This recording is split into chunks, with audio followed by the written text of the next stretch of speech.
Thermal paste, thermal pad, gray thermal paste, or white thermal paste. Which comes first, the chicken or the egg? Which comes first, the chicken or the egg? Chicken or the egg, the chicken or the chicken. We'll wipe the thermal pads. We'll apply thermal paste. First, we'll run a Fermac test on our laptop. That is, we'll take the Fermac test values with the thermal paste on it. We'll record them. Then, we'll clean the thermal paste off. We'll apply the thermal pad. We'll do the same for 5 minutes each. To be fair, both ways. Now, without further ado, let's first run the tests in thermal mode. Then let's see the thermal pad and end our video. It won't exceed 5 minutes. We'll run this test on the thermal pad in 5 minutes. We started at 89. Now we're at 93. This is with thermal paste. This temperature isn't actually correct. We need to replace the pad somehow. I'm very curious about the thermal pad. We'll probably see 95 or 94 on the thermal pad. Maybe we'll see 100.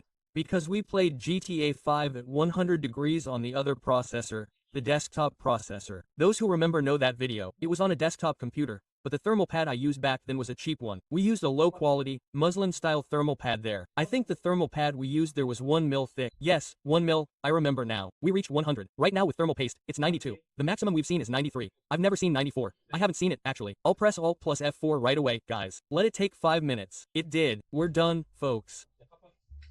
We closed it at 92. I've used it before with 17. This is our graphics card chip you see on the back. This is our processor. Let's not confuse this. We'll apply thermal pad to both.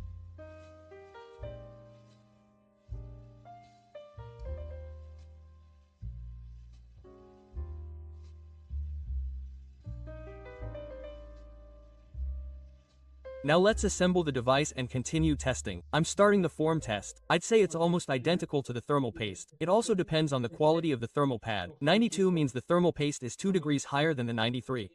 As you know, 91 is the thermal paste. Currently, the processor has a standard temperature, fluctuating in the 80s. You can use your computer for everyday tasks with the 82 thermal pad. Since you won't be formatting it frequently, except for high graphics games, you can use your computer for long periods of time, perhaps even years, with this type of thermal pad, which you can't find anywhere else. So, looking at these temperatures, I can easily tell. Thermal paste or thermal pad,